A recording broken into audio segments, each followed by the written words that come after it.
नमस्कार सबैमा आज म यो गोकर्णेश्वर नगरपालिकाको मा पर्ने यो बागमती फाँटमा म चाहिँ यो गहुँ छरेर यो चाहिँ पानी लगाउनको लागि सजिलो हुन्छ भनेर यो खोल्सा पार्न लागिरहेको छु। म चाहिँ यहाँ कागेश्वरी मनोहरा नगरपालिकामा पर्छ। यहाँ बागमती नदी सिमानाले यो गोकर्णेश्वर नगरपालिका र कागेश्वरी मनोहरा नगरपालिकालाई छुट्याएको छ। म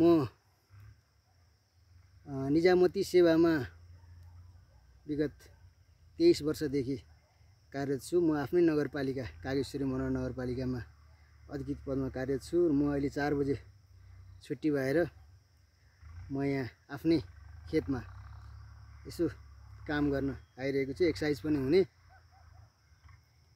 र यो हाम्रो चाहिँ बुवाहरूको हजुरबाहरूको पालादेखि नै परम्परागत खेती नै अहिलेसम्म हामी धान्दै आइरहेका छौँ। पहिला सुरुमा त हामी लगभग 50 सालदेखि हामी 59 सालसम्म पुरै खेतमा हामी पर्मको रूपमा काम गर्थ्यौँ। ज्याला खासै लाग्दैन थियो। अहिले चाहिँ यो खेतमा सबै हामी ज्याला लगाउनु पर्छ र अलिअलि सके जति आफूले चाहिँ मेहनत गरेर थोरै छेउभित्ता गर्ने यसो बाउ थोरै कामहरू चाहिँ अहिलेसम्म गर्दै आइरहेका छौँ। म यहाँहरूलाई आज दुईटा यो दैनिक आफ्नो खेतबारीमा काम गर्दा कति रमाइलो हुन्छ भन्ने पनि जानकारी गराउँदै र स्वास्थ्यको हिसाबले नि केही र दुईटा कुरा यहाँहरूलाई जानकारी गराउन आज गइरहेको छु। लगभग अहिले हामीले यो खेती गर्दाखेरि ज्याला पुरै लाग्छ र यो कुनै फाइदा चाहिँ हुँदैन। तर परम्परागत रूपमा हामीले गर्दै आइरहेको हुना चाहिँ यो हामीले परम्परागत रूपमै हामी खेतीपाती धान खेती, आलु खेती, गहुँ खेती, तोरी खेती गर्दै आइरहेका छौँ। मेरो लगभग यहाँ बागमती फाँटमा पहिला 10 रोपनी जग्गा जति थियो र 3 रोपनी जति गुठीको जग्गा चाहिँ बेचेर यसो घरसर बनायौँ र अहिले चाहिँ लगभग 7 रोपनी जतिमा हामी यहाँ खेती गर्दै आइरहेका छौँ। र अहिले लगभग काठमाडौँ भ्यालीमा यो खाली जमिन चाहिँ यही बागमती फाँट भन्नाले यो गोकर्णेश्वर मन्दिरदेखि यहाँ सुन्दरीजलसम्मको फाँट चाहिँ बागमती फाँटले चिनिन्छ। यहाँ चाहिँ केही खाली जग्गाहरू रहेको छ र अहिले पनि यो खाली जग्गाहरूमा लगभग भरिने क्रम चाहिँ जारी छ। घर बनाउने क्रम तीव्र गतिले बढिरहेको छ। प्लानिङ भएको छैन, बिना प्लानिङको रूपमा चाहिँ प्लटिङ गरेर गर्ने कार्य भइरहेको छ। र हामीले यहाँ खेती गर्दा पनि बागमती नदी छ तर हामीलाई यहाँ सिँचाइको व्यवस्था चाहिँ छैन।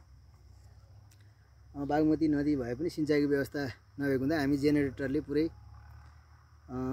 खेती गर्दा चाहिँ पानीदेखि लिएर सबै हामीले खर्चै गर्नुपर्छ। सबै ज्यालै लगाएर हामीले खेती गर्दै आइरहेका छौँ।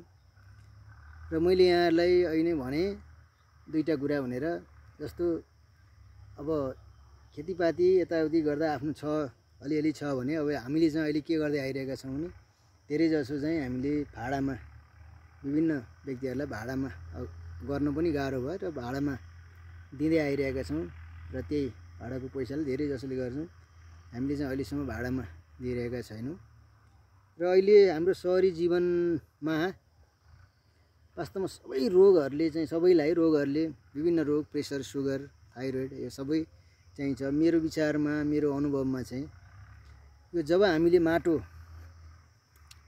चाहिँ हामीले बिर्स्यौँ, माटोमा पैतालाले माटो छुन छोड्यौँ र त्यसले हामीलाई चार्ज पनि यो एउटा चाहिँ प्राकृतिक रूपमा चाहिँ जुन एक किसिमले प्रकृतिसँग हामी एट्याचमेन्ट अलिक कम भएर हामीलाई चाहिँ विभिन्न रोग व्याधि लागेको हो कि एक्सर्साइज नपुगेर विभिन्न विषादीयुक्त खानेकुराहरू खाएर हो कि भन्ने लाग्छ। र खेतीपाती गर्दा यसो एक्सर्साइज हुन्छ। जस्तो वर्षको धेरै चोटि त पर्दैन, कहिलेकाहीँ आएर यसो गर्दा रमाइलो पनि हुने भन्ने पनि छ र स्वास्थ्यको हिसाबले पनि यो राम्रै हुन्छ भन्ने मलाई लाग्छ। र के छ भने हामी अलिकति व्यवसाय गर्ने अनि जागिर खाने कुनै पदमा भएपछि हामी कुनै राजनीति गर्ने विभिन्न पदमा गएपछि यो खेतीपाती हामीलाई अब लाज हुने जस्तो भयो, गाई बस्तु पाल्न पनि। त्यसले गर्दा पनि अब हामी चाहिँ विभिन्न औषधिको भरमा मात्रै हामी बाँच्दै आइरहेको जस्तो लाग्छ मलाई। मैले आफूले अब जागिरे भए पनि भ्याउँदाको अवस्थामा चाहिँ म आफैले यो 7 रोपनी जतिको केही भ्याउने जति म आफै पनि खट्दै आइरहेको कुरा यहाँहरूमाझ म जानकारी गराउन चाहन्छु। भन्दै यहाँहरू सबैको सुस्वास्थ्य होस्, सबैलाई चाहिँ यो काम गर्ने जाँगर चलोस् भन्ने प्रेरणा जागोस् र अलिअलि भए पनि खेतीपातीमा हामी रमाउँ र यो पैतालाले हत्केलाले यो माटोहरू चाहिने यसो चलाउँ, जसले गर्दाखेरि चाहिँ शरीर पनि स्वस्थ रहने भन्दै यहाँहरू समक्ष म बिदा हुन चाहन्छु। हस्त, नमस्ते।